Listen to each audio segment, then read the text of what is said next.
Nikuombe ufungue pamoja nami katika waraka wa kwanza wa Mtume Yohana. Waraka wa kwanza wa Yohana. Waraka wa kwanza wa Yohana sura yake ni ya 2. Tutasoma mstari wa 13 na wa 14. Waraka wa kwanza wa Yohana sura ya 2 mstari wa 13 na wa 14. Lakini maudhui ya kifungu ama mstari tunayoisoma inaanzia mstari ule wa 12 hadi wa 17. Kwa hiyo katika maelezo nitagusa maudhui mazima ya kifungu hicho, lakini mstari wetu wa concentration utakuwa ni wa 13 na wa 14. Kama umefika nisikie unasema amina. Amen. Na nikusumbue tena kidogo mtu wa Mungu, simame tusome andiko hili pamoja na kisha twende tukalisikia neno la Bwana.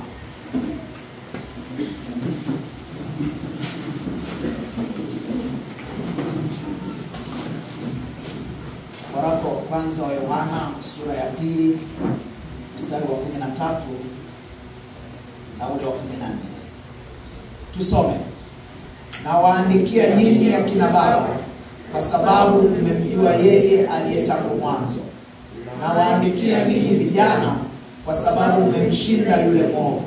Nimewaandikia ninyi watoto, kwa sababu mmemjua Baba. Nimewaandikia ninyi akina baba, kwa sababu mmemjua yeye aliye tangu mwanzo.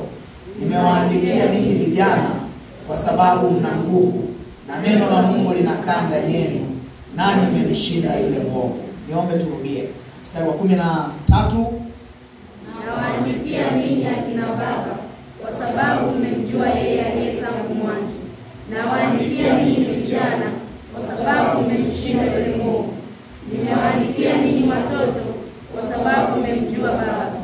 Nimewaandikia ninyi akina baba, kwa sababu mmemjua yeye aliye tangu mwanzo. Nimewaandikia ninyi vijana, kwa sababu mna nguvu, na neno la Mungu linakaa ndani yenu, nanyi mmemshinda yule mwovu. Mungu mwema, tunakushukuru kwa usomaji wa neno lako. Tumesoma pamoja na tunataka kutafakari pamoja kwa dakika hizi chache. Tunaomba yetu kwamba Roho Mtakatifu, mwalimu wa kweli, akatufundisha na kusema nasi kila mmoja wetu Bwana akapokee sawa sawa na ulivyo mwangalia leo. Kwa jina la Mungu wetu naomba na kushukuru. Amen.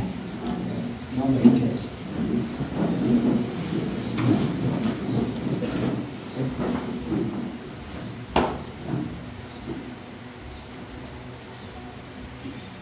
Asubuhi hii ya leo nimepata msukumo wa kushirikiana nani neno hili, kupata tafakari ya pamoja, na kwa wale ambao wana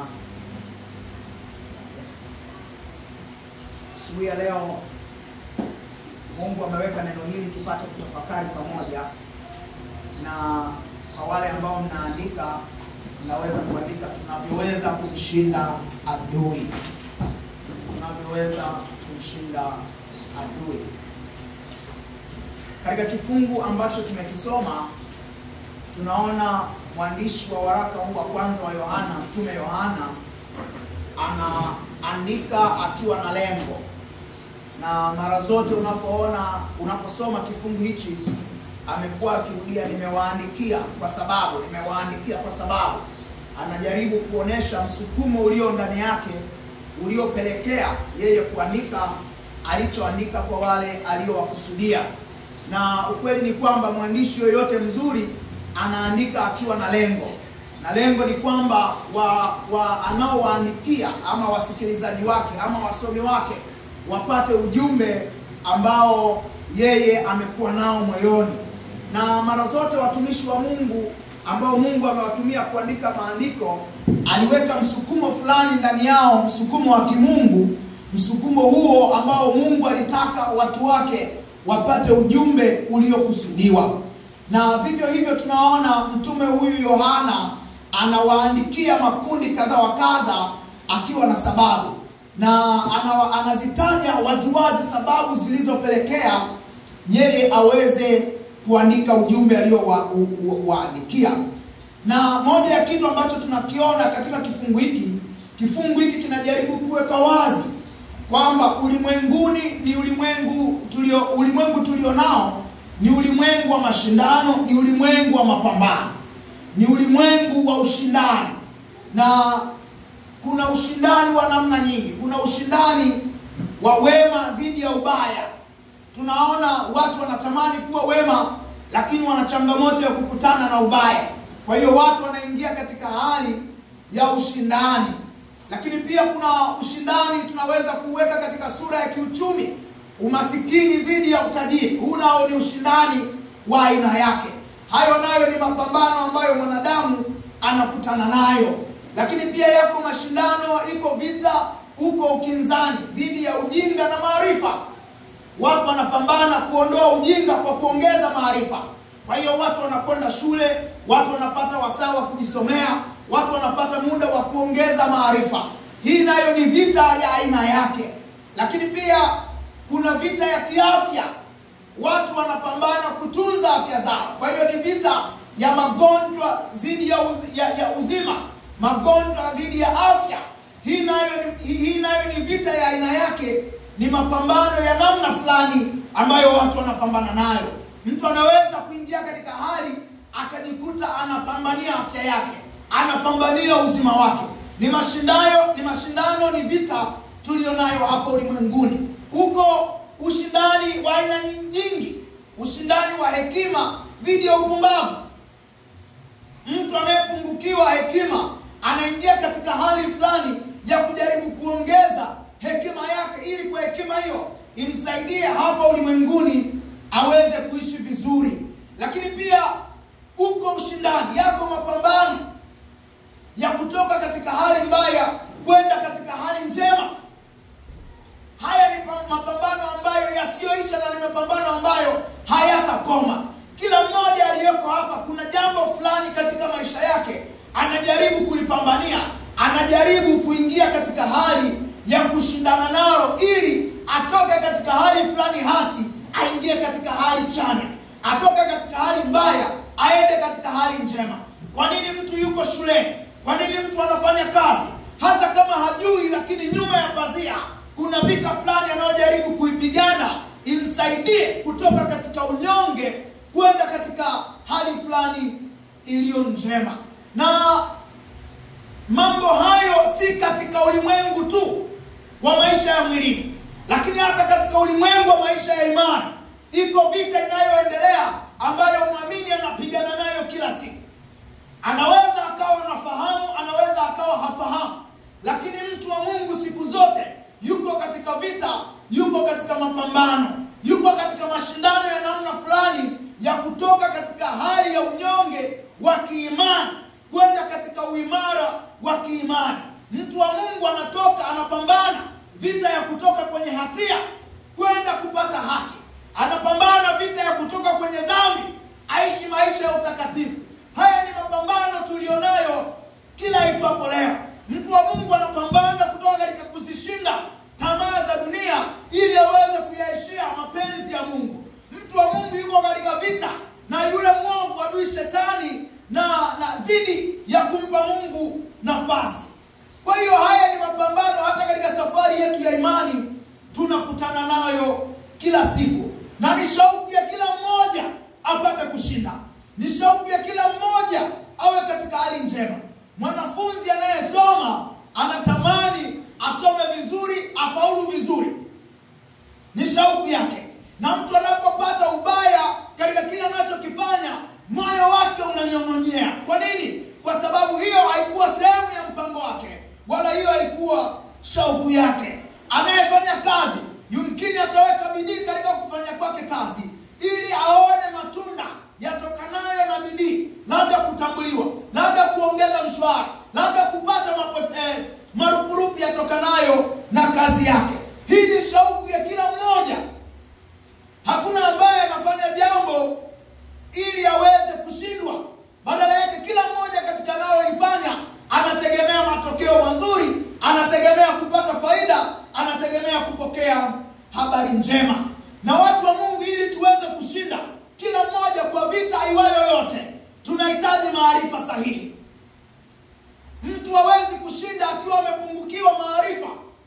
Adui unayepambana naye, adui unayeshindana naye, adui unayejaribu kumshinda, ni lazima uwe na maarifa yatakayokusaidia kuweza kupigana vita iliyo mbele yako kwa ufanisi. Kupungukiwa kwa maarifa, kukosa ujuzi wa kutosha, kukosa maarifa ya kutosha, kunaweza kukawa chanzo cha kumpelekea mtu kushindwa katika vita anayopigana nayo. Kama mtu yuko katika ushindani wa kibiashara, atahitaji maarifa ya kutosha kwa biashara anayoifanya. Mwanafunzi anayesoma atahitaji maarifa ya kutosha ni kwa namna gani aweze kusoma ili apate kufanikiwa. Mtu anayefanya kazi atahitaji maarifa ya kutosha juu ya kazi anayoifanya ili kwa kila anachokifanya aweze kupokea matokeo aliyoyakusudia.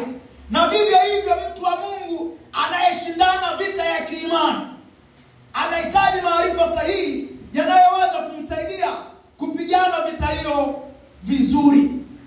Bwana Mungu atusaidie sana. Kukosa maarifa kunaweza kukawa chanzo cha kumpelekea mtu kushindwa. Na wenye hekima wanatuambia kujua tatizo ni nusu ya utatuzi. Na mtu asiyejua anachokitatua atakuwa hajui anachokifanya. Na kuna watu hata kwenye maisha ya kawaida hawajui wanachokifanya, na hawa hupelekea chochote kinachotokea mbele yao wakifanya, kwa sababu hawana dira.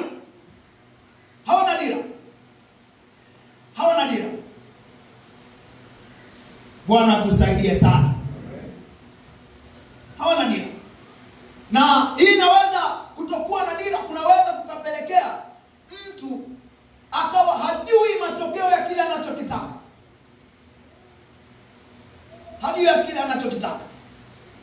Siku moja tukiwa mahali na nikawa nimejisikia kuwapa rafiki zangu soda. Tulikuwa kama watatu. Nikamwambia mimi nitawanunulia soda. Na mmoja akasema mimi nataka Mirinda. Na yule wa pili akasema mimi niletee soda yoyote. Nikarudia soda gani? Akasema yoyote. Kwa hiyo yule dada aliyekuja kuchukua oda ya soda, nikamwambia mimi niletee Pepsi, niletee Mirinda, alafu leta na Bitter Lemon. Kwa hiyo yule rafiki yangu nikampa ile Mirinda, mimi nikachukua Pepsi, naye nikampa Bitter Lemon. Bitter Lemon ni soda fulani chungu kama hujawahi kuinywa. Sasa alipopiga pafu la kwanza, tukaona baada ya hapo hakuna pafu jingine iliyoendelea. Na tulipokuwa tunasonga na kunywa soda, ilipofika katikati tukamuuliza, vipi ndugu, mbona soda yako haishuki? Akasema hii soda ni chungu sana. Nikamuuliza, wakati tunatoa soda wewe ulisema soda yoyote, na hii Bitter Lemon inaangukia katika kundi la yoyote. Kwa hiyo kimsingi wewe hukuwa unataka soda yoyote. Badala yake unatakiwa kusema nataka soda yoyote tamu. Hayo yangekuwa maelezo mazuri, kwa sababu tumekuletea yote chungu, imekushinda. Nataka kuzungumza kitu gani? Nataka kuzungumza ni kwamba katika yale tunayoyahitaji, maarifa ya tunachokihitaji yanatusaidia kupata matokeo tunayoyakusudia. Vinginevyo tunaweza tukapata matokeo yasiyotufurahisha. Bwana Mungu atusaidie sana. Na ulimwengu ni ulimwengu wa mapambano. Toka mwanadamu anazaliwa mpaka anaondoka, kama Yesu hatamkuta akiwa hai, atakuwa anapambana. Na katika kifungo ambacho tumekisoma kinajaribu kuonesha, ingawa si kwa maneno ya moja kwa moja, kwamba kijana amekuwa katika hali ya ushindani na yule mwovu. Maana anapotajwa amemshinda yule mwovu, maana yake kijana huyu amekuwa katika mapambano, amekuwa katika vita, amekuwa katika ushindani wa namna fulani. Kwa hiyo ulimwengu tulionao ni ulimwengu wa mapambano, na ni vizuri mtu wa Mungu ujue mapambano ya mtu wa Mungu yako katika maeneo gani. Mapambano ya mtu wa Mungu yanatokea katika maeneo mengi, lakini tukitaja machache, mojawapo ni eneo la akili ama mawazo. Adui ambaye anajaribu kutuzuia, kutudhoofisha, moja ya nyenzo anayoitumia ni mawazo ya mwanadamu. Maana kutokea huko ndio vitu vyote ambavyo mwanadamu anavifanya vinazaliwa. Anayewaza vema anatenda vema, anayewaza mabaya anatenda mabaya. Kwa hiyo akili imekuwa ni nyenzo ambayo adui anaitumia mara zote anapotaka kuleta ushindani na mtu wa Mungu. Atatumbukiza wazo, ataleta fikra fulani, kwa nje inaweza ikaonekana ni njema, lakini ndani yake ina hila iliyojificha. Kwa hiyo mawazo yako, fikra zako, unaweza ukawa eneo la uwanja wa mapambano adui ambalo anajaribu kupambana na nafsi yako. Fikra, mawazo, akilini, adui huweza kupenya akataka afike hapo ili atumbukize fikra yake isiyo njema, na mtu wa Mungu anaweza kuanza kuitafakari, anaweza kuifikiria, na baadaye asipogundua kwamba eneo hili yumkini adui akapenyeza wazo, basi mtu huyu anajikuta anaingia katika shida na kushindwa vita ambayo anapambana nayo. Tunaona wakati adui anajaribu kudhoofisha kazi ya ukombozi pale msalabani, aliingia katika wazo la Petro kumzuia Yesu asiende msalabani, kuzuia Yesu asife msalabani. Akamwambia, rudi nyuma Shetani, huyawazi yaliyo ya Mungu. Kwa hiyo kutoka katika mawazo adui anajaribu, anaweza kupenyeza jambo lake likaanza kumtaabisha mtu wa Mungu, linaweza kumdhoofisha mtu wa Mungu. Kwa hiyo ni vizuri tuelewe fikra tulizonazo, mawazo tulionayo, tafakari tunazofanya.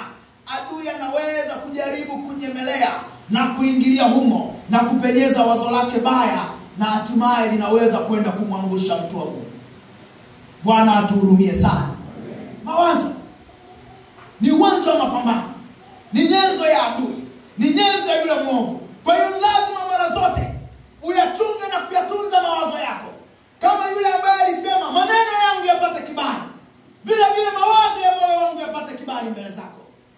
Kwa sababu kutokea huko uovu ndio unazaliwa, ubaya ndio unazaliwa, hila ndio inazaliwa, na hatimaye mtu anaweza kwenda kujikuta ameingia kwenye mtego wa adui na kushindwa vita hii ya utakatifu. Kwa hiyo mawazo yako ulionayo, mtu wa Mungu, ni lazima utambue yanapokuja mambo maovu, zinapokuja fikra zisizo njema, ni lazima ujue kwamba huu ni uwanja wa mapambano na adui anaweza kupenyeza humo jambo lake baya lipate kutuangusha. Lakini eneo jingine la uwanja wa mapambano ni tamaduni tulizonazo. Tamaduni tulizonazo, mila tulizonazo, adui anaweza kuzitumia hizo kupenyeza ajenda zake za kututenga na Mungu. Kuna mambo yanaweza yakakubalika, kuna mambo yanaweza kuzoeleka, kuna mambo yanaweza kuonekana ndio fashion, lakini kimsingi yana hila ya adui iliyofichika ndani yake. Tamaduni zetu kwenye mahusiano zinasema nini? Zinasema nini? Mambo hayo adui anaweza akayatumia. Mtu fulani akasema mahali, unajua ukishalipa mahali ni sawa na umeoa, ni sawa na mke wako. Tukamwambia, unasikia unasema ni sawa? Hilo neno ni sawa linakuonesha kwamba hujafika kwenye hatua ya huyu kuwa mke wako. Unasema ni sawa kwa maana kuna uovu fulani unataka kuuhalalisha hapa katikati. Mahali nimelipa bwana. Na unaweza kuwa kwenye tamaduni ambazo mtu akilipa mahali anahesabika huyu ni mke wake. Lakini je, ndivyo maongozi ya neno la Bwana yanataka? Ndivyo ndoa ya Mkristo inapofungwa? Kwa hiyo unaweza kuona tamaduni na mila kama hiyo inaweza kumpotosha mtu. Na siku za leo tunasikia mambo mengi kwenye maeneo ya mahusiano, tamaduni na mila zisizo sawa. Ni mambo ambayo yanaendelea kushamiri na kuongezeka. Sasa hivi ni kawaida katika ulimwengu tulionao, walio wachunga kukosa mipaka. Ni mambo yanatokea. Ni mambo yanatokea. Na ulimwengu unajaribu kuonesha kwamba mambo haya ni sawa, ni kawaida. Kuna misemo ya kuhalalisha uovu siku za leo, kwamba huwezi kuuziwa mbuzi kwenye gunia. Hizi ni mila potofu kwenye mahusiano. Bwana atusaidie sana. Amen. Tamaduni inaweza ikawa ni nyanzo ambayo adui anapenyeza mambo yake ya siri ya kumharibu mtu wa Mungu. Tamaduni zetu kwenye maendeleo, tamaduni zetu kwenye uchumi, mila mbalimbali tulizo nazo, haya yote yanaweza yakawa sehemu ya nyenzo ya adui kumfanya atushambulie, na sisi tusipokuwa na tahadhari, tusipoelewa kwamba eneo la tamaduni laweza likawa ni nyenzo ya adui, basi tunaweza kukuta tunashindwa vita hii ambayo tunapambana nayo tukiwa hapa duniani. Mungu atusaidie sana. Eneo jingine ni eneo la uhuru. Uhuru. Tunaishi katika ulimwengu ambao watu hawataki kuwajibika popote. Tunaishi katika ulimwengu ambao watu wanaona wana uhuru wa kufanya wanachotaka bila kuhojiwa. Ndugu zangu, niwakumbushe kwamba uhuru usio na mipaka, hizo ni fujo.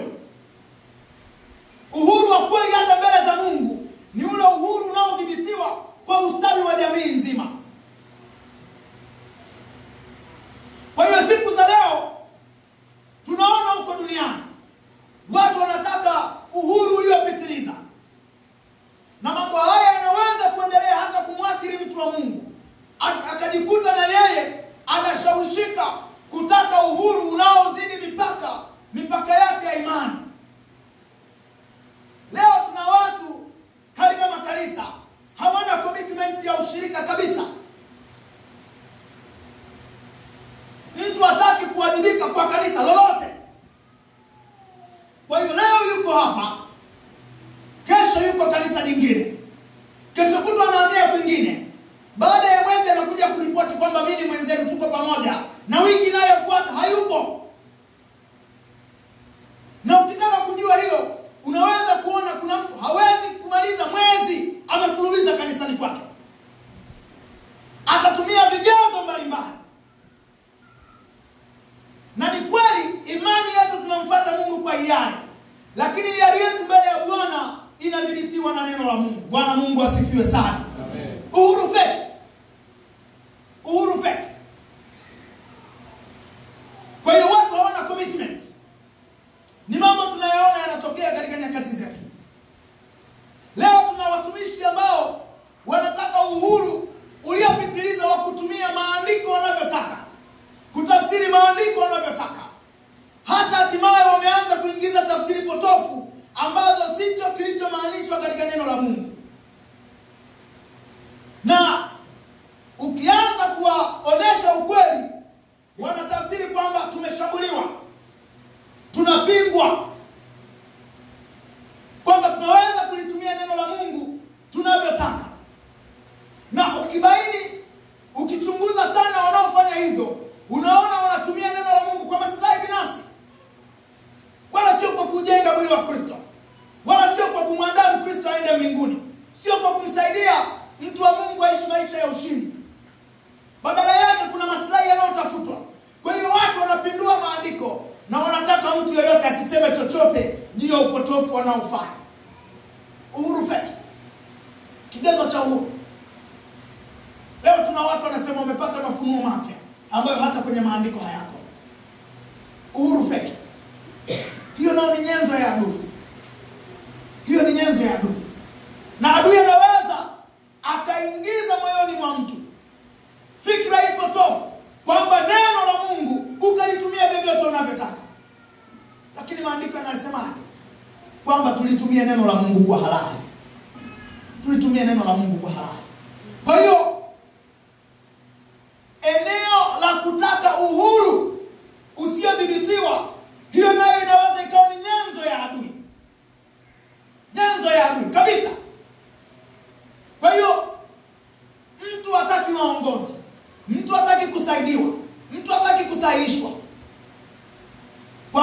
ni mimi tu na Mungu.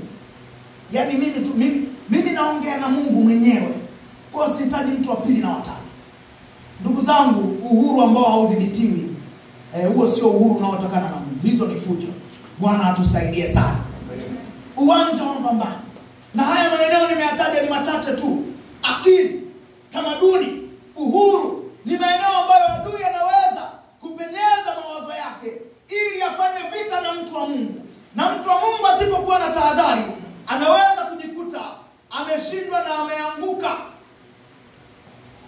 katika mtego wa adui na kushindwa vita iliyo mbele yake na kuwa mbali na Mungu huyu wa kweli.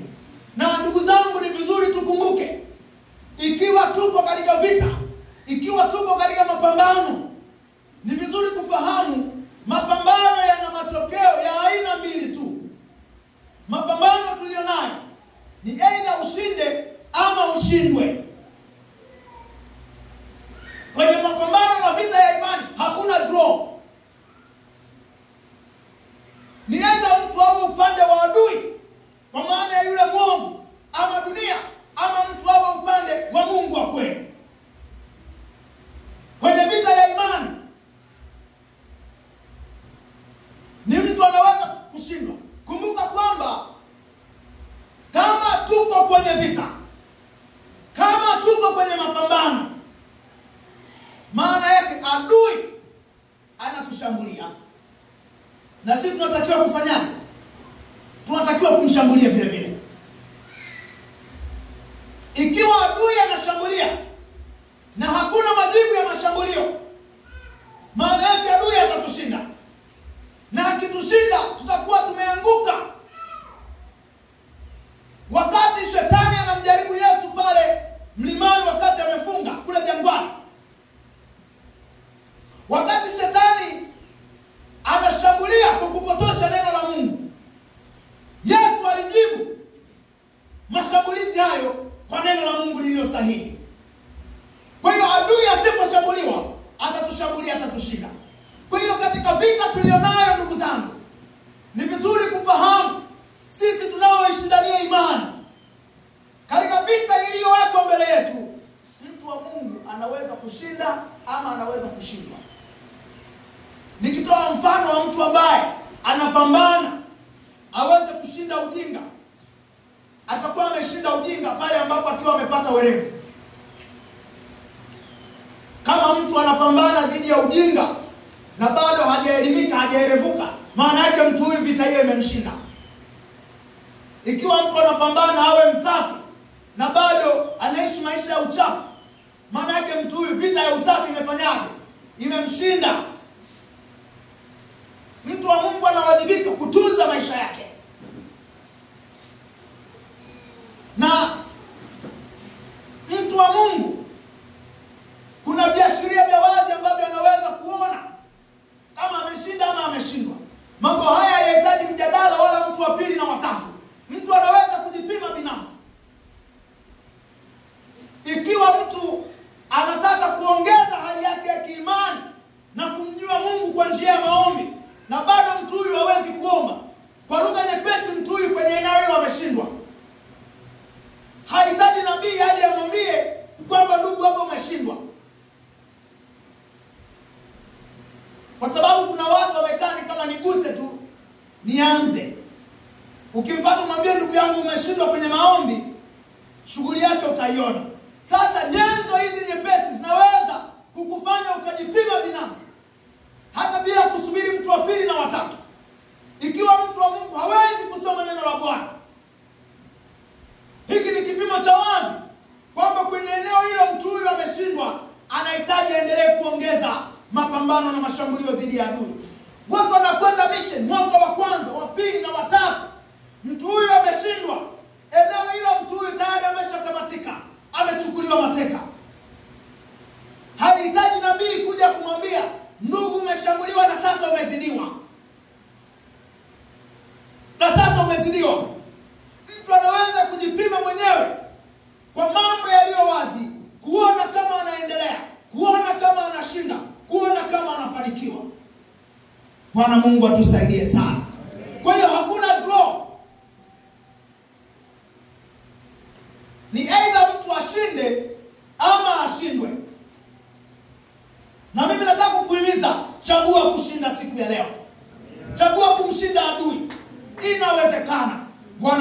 atusaidie sana. Bwana Mungu atusaidie tena. Maandiko ambayo tumeyasoma, mistari hiyo michache, pamoja na kwamba kuna idea, kuna wazo la vita nyuma yake, moja kwa moja mwandishi anaonesha kwamba vijana wameshinda. Anasema nimewaandikia kwa sababu mmemshinda. Maana yake katika mapambano yaliyokuwa yakiendelea, tayari hawa wanaoandikiwa walishamshinda. Maana yake wamepambana naye, maana yake wameshindana naye, maana yake wamemzidi nguvu huyu adui, na hatimaye wakatoka washindi. Kwa hiyo kumbuka, waraka huu wanaandikiwa washindi walioshinda, sio walioshindwa. Na katika uandishi huu ni vizuri kufahamu kushinda ni matokeo. Kushinda ni matokeo. Bwana Yesu asifiwe sana. Ni matokeo ya mapambano. Ni matokeo ya mtu aliyestadi katika vita anayoipambania. Ni matokeo ya mtu aliyefanya vizuri, amekuwa na mbinu njema, amekuwa na mikakati, akaiweka kazini, na hatimaye amepata matokeo ambayo yakamfanya aweze kushinda hiyo vita. Kwa hiyo hapa wanatajwa washindi. Lakini ni vizuri kuona kwamba kwa kuwa haya ni matokeo, tunahitaji kujua ni mchakato gani walitumia ili wapate kushinda. Bwana Yesu asifiwe sana. Bwana Yesu asifiwe sana. Mguse jirani yako begani, mwambie na wewe ushinde. Mguse na wa pili, mwambie na wewe ushinde. Mguse na watatu, mwambie na wewe ushinde. Kushinda ni matokeo. Kwa hiyo ni lazima tujue mchakato ukoje. Na tukiujua mchakato, tutaweza kushinda. Tukijua mbinu, tutaweza kushinda. Katika kifungu pia ambacho tumesoma, mwandishi anajaribu kuonesha hali za kiimani ambazo leo hatutazizungumza. Katika kuandika kwake anasema nimewaandikia ninyi watoto. Baadaye anawataja nimewaandikia ninyi vijana. Baadaye nimewaandikia ninyi wakina baba. Kimsingi hizi ni hali tatu ambazo mtu wa Mungu anaweza akazipitia katika ukuaji wake wa kiimani. Na pale anaweka wazi, anasema ninyi watoto kwa sababu mmesamehewa, kwa sababu mmemjua huyu aliyewasamehe.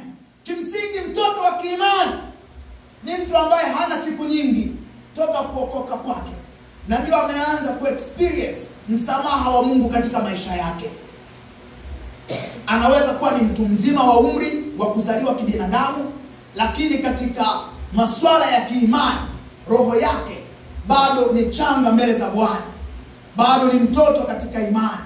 Kwa hiyo huyu bado ana uzoefu ule wa kwanza wa kujua msamaha wa Mungu, kupokea msamaha wa Mungu. Lakini pia anawataja vijana, na anatumia eneo la makuzi ya mwilini kuonesha kweli za rohoni. Katika makuzi ya mwilini, ujana ndio umri wa mtu ambaye anakuwa na nguvu nyingi za mwilini zinazomwezesha kufanya mambo mengi, ikiwemo kupambana na maadui zake. Aliye mzee, vita ikitokea ni rahisi kulala mbele. Mnaona hata vijana huko mtaani wakiwa wameshindwana, kinachoanza ni kukuidana kwanza, kama hakuna mtu wa kuamua. Nguvu wanazo, wamekula ugali wameshinda. Lakini mzee ikitokea wameshashindwana, atatafuta sana bwana basi yaishe tu, Mungu ndio anajua. Sasa unaona ujana ni kwa sababu makeke bado yako ya kutosha, wana nguvu. Lakini pia anataja kundi jingine kwamba wakina baba, kwa sababu mmemjua yeye toka aliye mwanzo. Kwa hiyo hawa wakina baba wanaonekana ni watu ambao wamekaa na Mungu kwa muda mrefu, wamemjua kwa kina na njia zake. Bwana Mungu atusaidie sana. hatutazungumza haya. Mungu akitupa nafasi tutazungumza wakati mwingine. Kumbuka kwamba somo letu tunaangalia namna tunavyoweza kumshinda adui. Sasa vijana ndio wanatajwa katika kundi hili kuwa wamemshinda adui. Tukumbuke kwamba ujana ni kipindi cha ukuaji katika maisha ya mwanadamu. Ni kipindi ambacho mtu ana nguvu nyingi za mwili. Afya yake ni imara. Ana shauku kubwa ya kutaka kufanya mambo mazuri. Kijana anaweza akawa na uthubutu. Na hicho ni kipindi kizuri sana ambacho mtu anaweza kuleta mapinduzi makubwa katika maisha yake. Ujana unapopita na mtu hajawekeza katika maisha yake, mtu huyu ana hatari. Anapoanza uzee, ataendelea na uzee na hali yake, na yumkini hali yake ikawa mbaya zaidi kuliko kuimarika. Ujana. Kama mtu hajafanya mazoezi ujanani, asahau kufanya mazoezi akiwa mzee.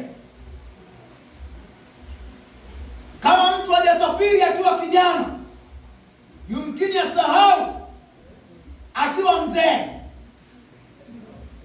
Kama mtu hajafanya biashara akiwa kijana, yumkini asahau akiwa mzee. Kama hujawahi kucheza mbele za Bwana hapa kama wenzako ukiwa kijana, ukiwa mzee ndio mtolee.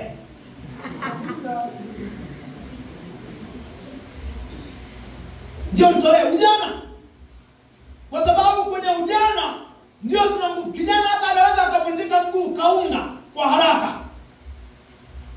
Kinga zake za mwili bado ni imara. Akiumwa anapona.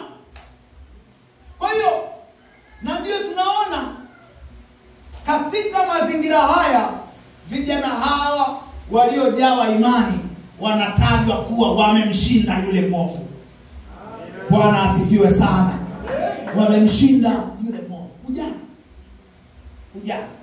Na pia anaonesha ni kwa namna gani vijana hawa wameshinda. Na hasa hapa ndio tutakapokwenda kumalizia napo. Ni kwa namna gani vijana hawa wamemshinda huyo mwovu. Kumbuka hapa wanatajwa vijana kuwa wamemshinda tu yule mwovu. Tunaona vijana washindi. Tunaona vijana waliopiga hatua. Tunaona matokeo. Lakini pia kuwasaidia wengine wapate kujua hawa wenzao wameshindaje, anaonesha ni kwa namna gani vijana hawa wameshinda. Na mwandishi anataja mambo mawili katika mistari michache ile tuliyoisoma inayoonesha ni kwa namna gani vijana hawa wameshinda. Jambo la kwanza ambalo analitaja lililopelekea vijana hawa kushinda, amesema ni kwa sababu wanazo nguvu. Mwambie jirani yako, wanazo nguvu. Mguse begani, mtikise, mwambie wanazo nguvu.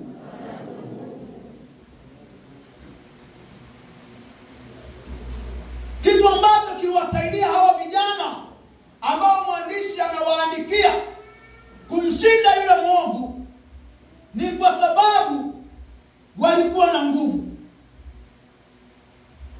Na wapendwa, nguvu inahitajika katika jambo lolote ili mtu aweze kushinda. Nguvu inahitajika. Tunahitaji, kama mtu vita yake ni vita ya akili, anahitaji awe na nguvu ya akili. Kama vita yake ni ya kiuchumi, anahitaji awe na nguvu ya uelewa wa uchumi. Kama vita yake ni ya mapambano na maadui, lazima awe na nguvu hizo zinazomsaidia kushinda.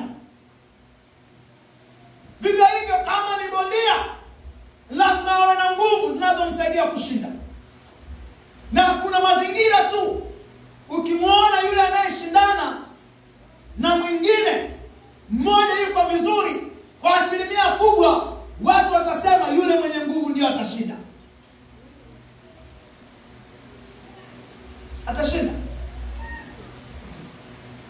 Ni kama leo labda itokee kama mimi ningekuwa bondia, labda ni mfano.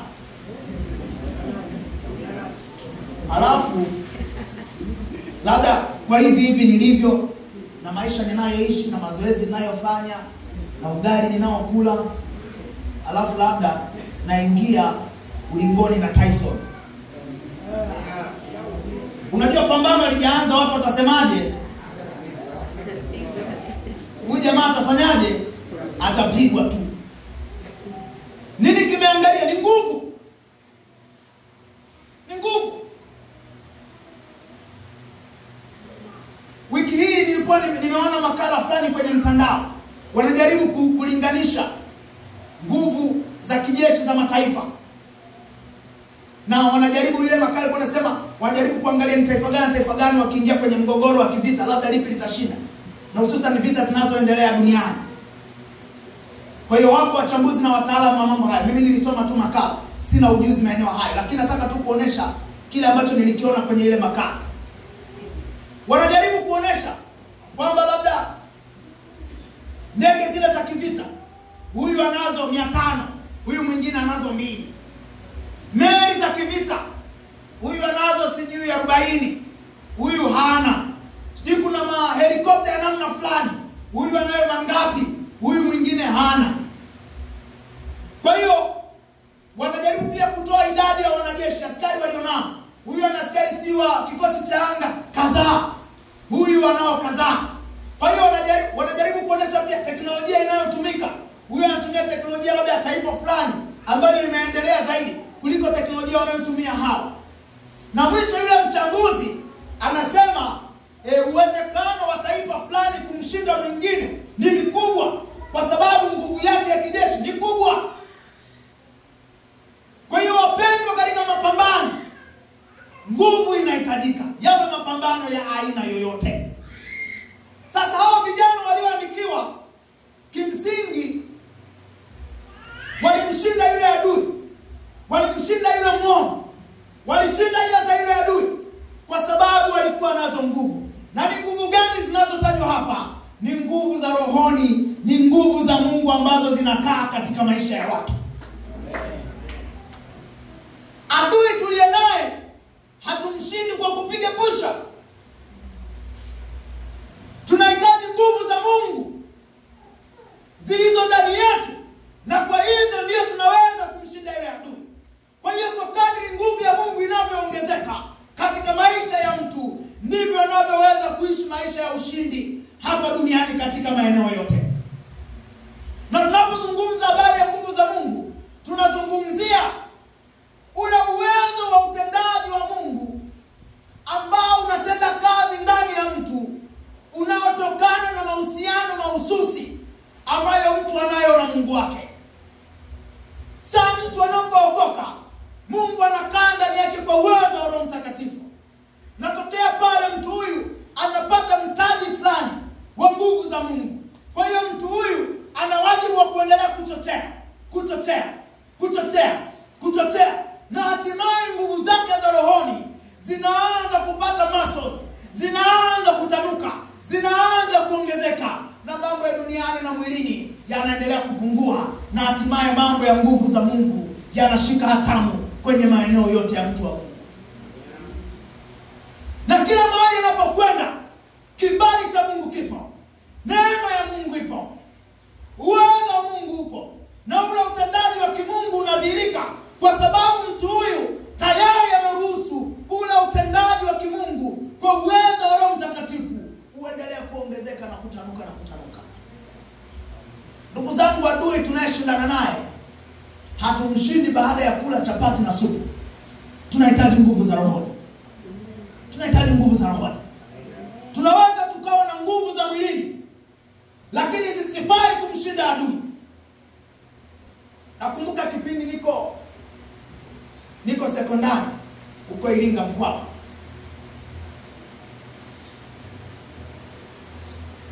Tulikuwa na ndugu fulani kwenye fellowship, na yule ndugu kwenye mambo mengine yanayohusu imani alikuwa yuko nyuma sana. Na viongozi walijaribu kumsaidia. Kwenye maombi yale alfajiri saa 11 alikuwa hatokei. tulikuwa tunaomba kwenye mti fulani kule kiwanjani, alikuwa atokee. Kwenye fellowship alikuwa atokee. Yaani kwenye maeneo yote yenye sura hiyo alikuwa atokee. Lakini siku alikuwa akitokea kuja ibadani, na kuna vibe kama ambalo limetokea hapa leo, mtajua kuwa yupo. Mtajua kuwa yupo. Maana hayo ndio mambo yake. Hayo ndio mambo yake. Na alikuwa anapenda wimbo mmoja, chimbua tumtupe shetani. Sio kama unafahamu. Chimbua tumtupe shetani, chimbua. Alikuwa akitoka huo atahamia ule teke kule. Na kwa sababu mwili wake ulikuwa mzuri na mazoezi alikuwa nayo, mchezaji huyu alikuwa ile teke kule, wakati mwingine anaruka kabisa ile teke live la Bruce Lee kule. Sasa maisha yakaendelea, akihimizwa sababu anakuwa nazo. Unajua nini kilitokea? Siku moja ilitokea jambo ni hata aibu kulisema hadharani. Lakini alikuta anafanya vitu vya ovyo kwenye mtaro karibu na Daima. Na huyu ni mtu ambaye mambo ya kurukaruka na mateke makali alikuwa naye. Nataka kusema kitu gani? Ninachotaka kusema, yani uimara wa mwili hautupi kushinda vita ya rohoni. Tunahitaji nguvu za Mungu ambazo zinatokana na mtu kujawa na Roho Mtakatifu, kuishi maisha ya maombi, kusoma neno, kumtafuta Bwana, na kwa namna hiyo ndiyo nguvu ya Mungu inaongezeka katika maisha ya mtu. Na katika Zaburi ile 105 mstari wa 4, Zaburi ya 105, Zaburi ya 105 mstari wa 4.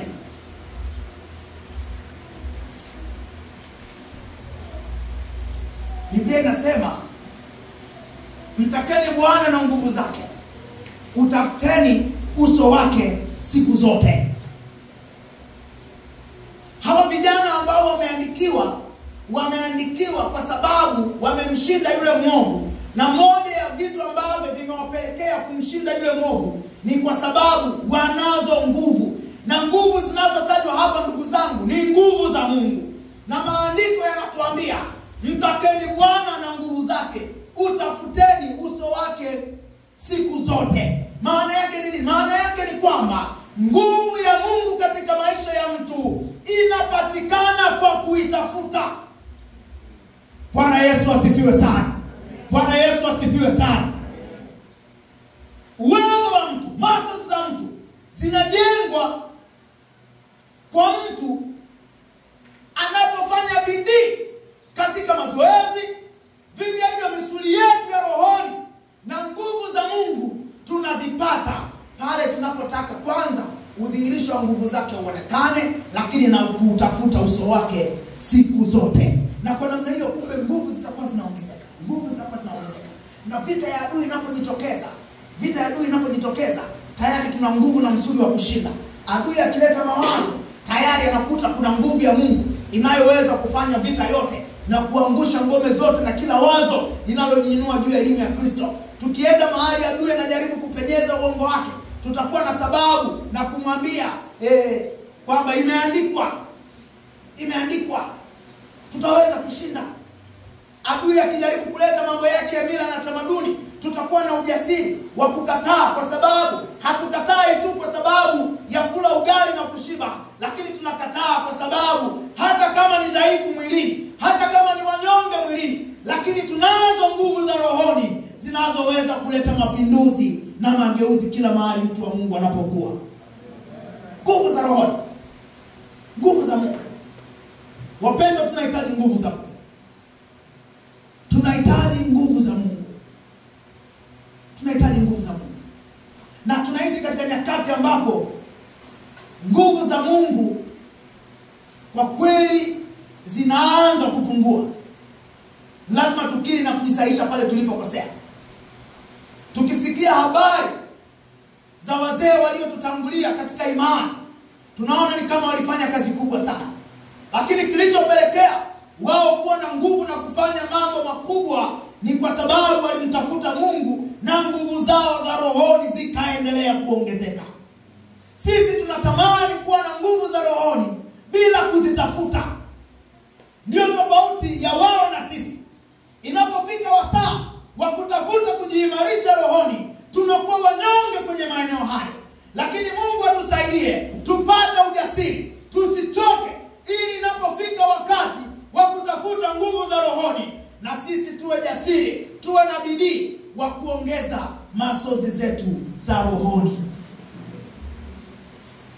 Bwana atusaidie sana. Bwana atusaidie sana. Ongeza ndugu yangu, ongeza nguvu zako za roho. Inawezekana. Inawezekana. Inawezekana, nataka nikwambie. Inawezekana kabisa wewe kuleta mageuzi. Inawezekana kabisa wewe kuleta mapinduzi. Inawezekana kabisa kuandika historia mpya. Inawezekana kabisa ukalisukuma giza mbali. Inawezekana kabisa ukamshinda yule mwovu. Inawezekana kabisa ukaishi maisha matakatifu. Na hayo utayaweza kwa sababu unazo nguvu za rohoni ndani yako ambazo zinatokana na kumtafuta yule Mungu aliye hai. Kila aliyokoka ndugu zangu amepata mtaji wa mahali pa kuanzia. Ni yeye anawajibika kuziendeleza. Ni yeye anawajibika kuziendeleza. Ni yeye anawajibika kuziendeleza. Kama vile mtumisha misuli akiacha kubeba vyuma akadhoofika, na wengine watainuka watampita.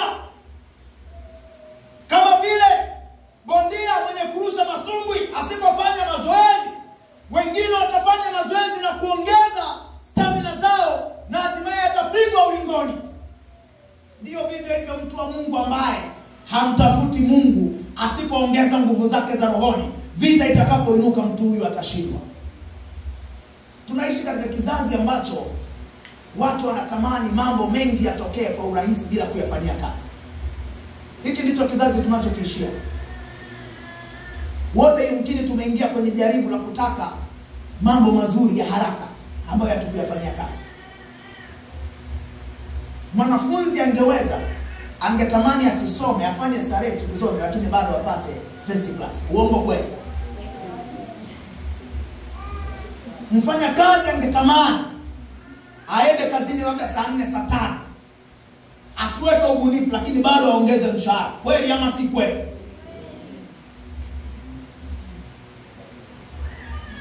Ndio kizazi tunachokiishia. Vivyo hivyo tunao Wakristo wanaotamani nguvu za Mungu bila kuzitafuta.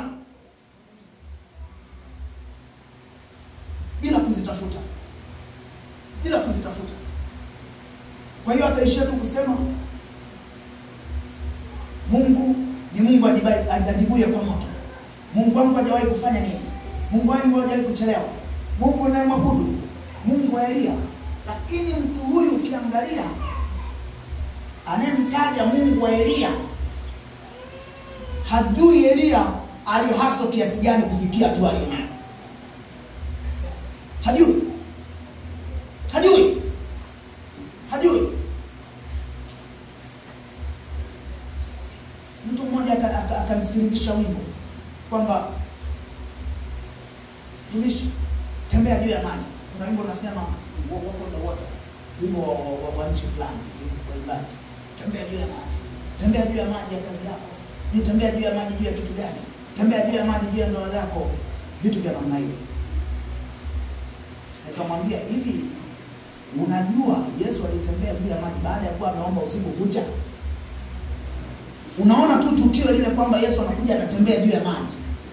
Lakini unajua, soma maandiko yaliyotangulia, alienda kuomba usiku kucha mpaka ilipofika zamu ya 4 ndio akaondoka. Zamu ya 4 maana yake ni saa 9. Nakumbuka amewaga makutano jioni. Labda saa 11 ama saa 12 tuseme. Hawata saa 1. Kwa hiyo muda huo wote mpaka saa 9 anapasua anga, anatafuta masafa ya juu. Mtu huyu amekaa katika utukufu kwa masaa ya kutosha. Na sasa anakuja kwa sababu ya utukufu alionao, hata nguvu za asili zinatulia na kusalimu amri. Na sisi tunataka baada ya kutoka kuangalia tamthilia tutembea juu ya maji. Tembea juu ya maji mtumishi, tembea juu ya maji. Mwambie ndugu yako acha masiala. Mguse mwingine mwambie acha masiala. Tembea juu ya maji, hivyo tu. Hivyo tu. Hivyo tu. Mungu atusaidie. Maandiko yanatuambia mtafuteni Bwana na nguvu zake. Maana yake nguvu za Mungu zinatafuta. Hawa vijana walioshinda ni kwa sababu kumbe siri yao moja ni kwamba walitafuta nguvu za Mungu. Walitafuta nguvu za Mungu. Na ndugu zangu, tunapopokea nguvu za Mungu, tuna wajibu wa kuendelea kuzidumisha. Nataka nikwambie hata kuna watu wamepokea nguvu za Mungu na hata Mungu alipowaacha hawakujua kuwa amewaacha. Samsoni ni mmoja wa mtu ambaye tunasoma habari zake. Mungu alikuwa akimjilia kwa nguvu na anafanya mambo ya kushangaza.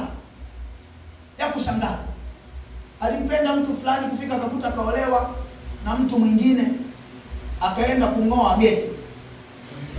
Lile geti sio kama hii. Ni yale yanaitwa malango, ambalo labda inazungumzia kikosi cha watu ndio wangeweza kutoa pale, tena kwa kutumia nyenzo. Jamaa kwa sababu Mungu alikuwa juu yake, kaenda kule kakuta kaolewa na mtu mwingine, kaenda kangoa geti lile. Alafu akatembea nalo kilomita 70 kwenda kulitupa huko.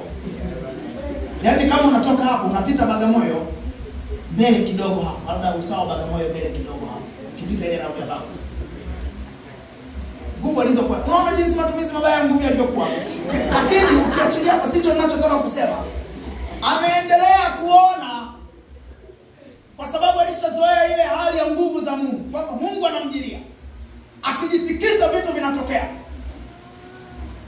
Alisahau kudumisha mahusiano yake na Mungu ili nguvu hiyo iendelee kudumu.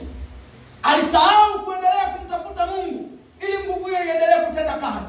Na nini kilitokea? Baada ya kumwasi Mungu kwa kutoa siri ambayo hakupaswa aitoe, akakata zile rasta zake. Ni nini kikatokea? Yeye akadhani kwamba mambo yatakuwa kama kawaida. Adui anakuja anajitikisa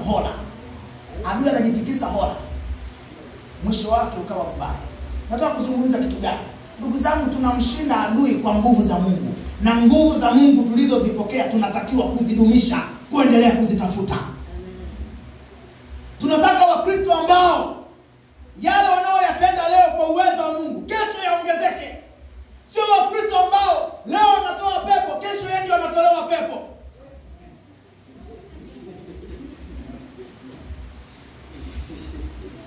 Sio Wakristo ambao badala ya kuomba masaa 2 leo, kesho ndio anaomba nusu saa. Muda mwingine ni kupiga miayo. Tunahitaji Wakristo ambao wanaweza kuwa na muda wa kutosha mbele za Bwana bila kuona tashishi, kwa sababu wanakamata chaneli mapema. Lakini siku tunazoziendea watu hawakamati channel, na matokeo yake muda wa ibada unaanza kupunguzwa.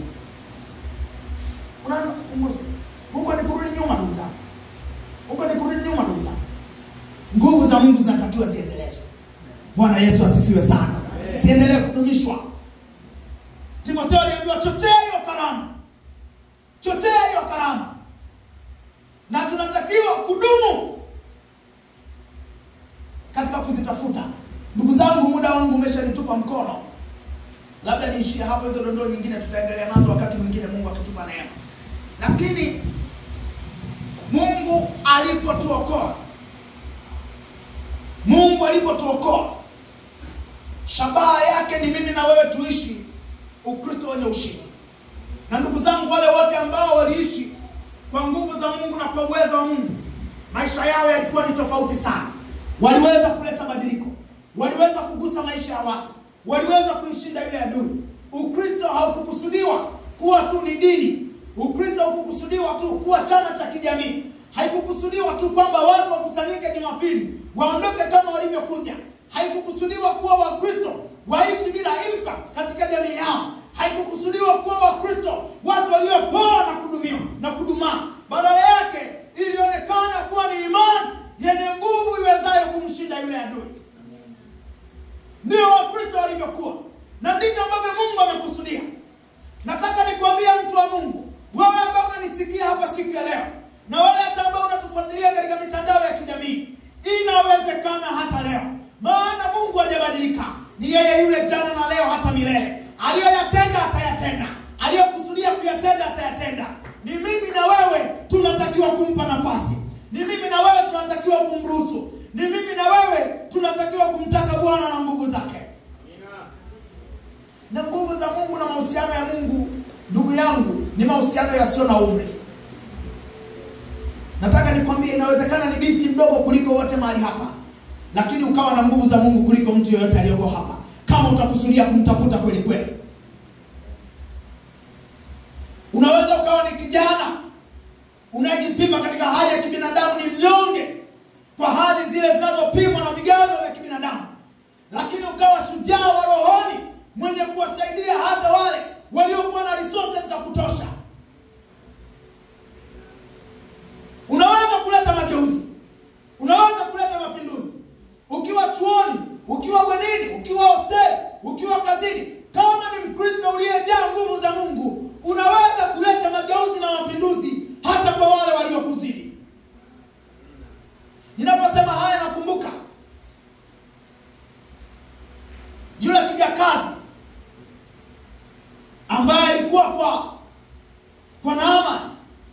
Huyu Naamani alikuwa ni jemadari, alikuwa ni mkuu wa jeshi, lakini maandiko yanasema alikuwa na ukoma. Fikiri, alikuwa ni mtu mashuhuri, anatembea na vikosi, ni mtu mfalme anamsikia, ni mtu shujaa, ni maarufu, lakini alikuwa na ukoma. Ni nini kilitokea? Ni binti anayemjua Mungu ndiye aliweza kuleta badiliko la maisha yake. Akasema, light, bwana wangu angekutana na mtumishi wa Mungu kule. Na unaposoma unaweza kuona kwamba hicho ni kitu cha kawaida, lakini kumbuka katika ulimwengu unaozungumzwa pale, binti huyu alikuwa hasikilizwi popote. Alikuwa haruhusiwi hata kutoa ushauri. Lakini kitu gani kilimfanya aseme neno hata bosi wake kuliweka maanani? Ni ule utiisho na nguvu za Mungu zilizokuwa ndani yake, kiasi ya kwamba aliposema neno lile halikudondoka bure. Bosi wake akalitilia maanani, akalitekeleza. Ndugu zangu, mambo haya hayakuandikwa yawe historia, badala yake yaliandikwa yatufae sisi tukiishi katika nyakati zetu leo. Natamani nione watu wanaotamani kuwa na nguvu za Mungu wakisimama na kumwambia Mungu, hebu tusaidie katika nyakati zetu hizi. Kusudia wewe uwe sehemu ya badiliko. Kusudia wewe uwe na maisha yaliyobadilika. Kusudia wewe umuone Mungu akitenda. Tumtake Bwana na nguvu zake. Unaposoma Matendo ya Mitume ile sura ya 4, wakati adha imetokea katika kanisa, walipomwomba Bwana, hawakumuomba tu Bwana kwa maana awaepushe. Walimwambia pia, Bwana utende miujiza kwa mikono ya watumishi wako. Maana yake alikuwa anaomba udhihirisho wa nguvu za Mungu katikati yao. Ndiyo mambo ambayo na sisi tunatakiwa kuyaishi leo. Tusilisome neno la Bwana likatupita bure. Tusilisome neno la Bwana na kuona mambo haya hayakuandikwa kwa ajili yetu, bali tujue ni mambo yaliyoandikwa kwa ajili yetu ili na sisi yapate kutokea. Bwana asifiwe sana. Bwana asifiwe sana. Nataka nikutie moyo, kataa Ukristo wa unyonge. Kataa Ukristo. Rafiki yangu mmoja anapenda kuita wa kifafa. Hatusemi hivyo kudharau wanaouma, lakini kwa maanisha ule Ukristo wa mtu leo kaanguka kesho kasimama, leo kaanguka kesho kasimama. Kataa Ukristo wa ubabaishaji. Inawezekana. Siku ya leo inaweza kuwa ni siku yako ya Mungu kufanya kitu kipya, kutengeneza jambo jipya. Ningetamani kwa dakika moja tukiwa mbele za Bwana, tukitafakari huku tukimwadhimisha Bwana, Yatazame maisha yako na unaweza kuwa na kitu cha kumwambia Bwana. Asante Yesu. Mungu wetu tunakushukuru sana. Tunakushukuru kwa sababu ya wingi wa rehema zako. Wewe tumekuamini, si Mungu dhaifu. Wewe si Mungu mnyonge. Wewe si Mungu mnyonge. Ni Mungu uliye hai. Na huku ndiko kushinda ulimwenguni. Hiyo imani yetu. Tumepokea imani iliyo mahiri. Tumepokea imani iliyo thabiti. Tumepokea imani yenye nguvu. Tumepokea imani ya yeye aliyeshinda. Tena amesema, jipeni moyo, mimi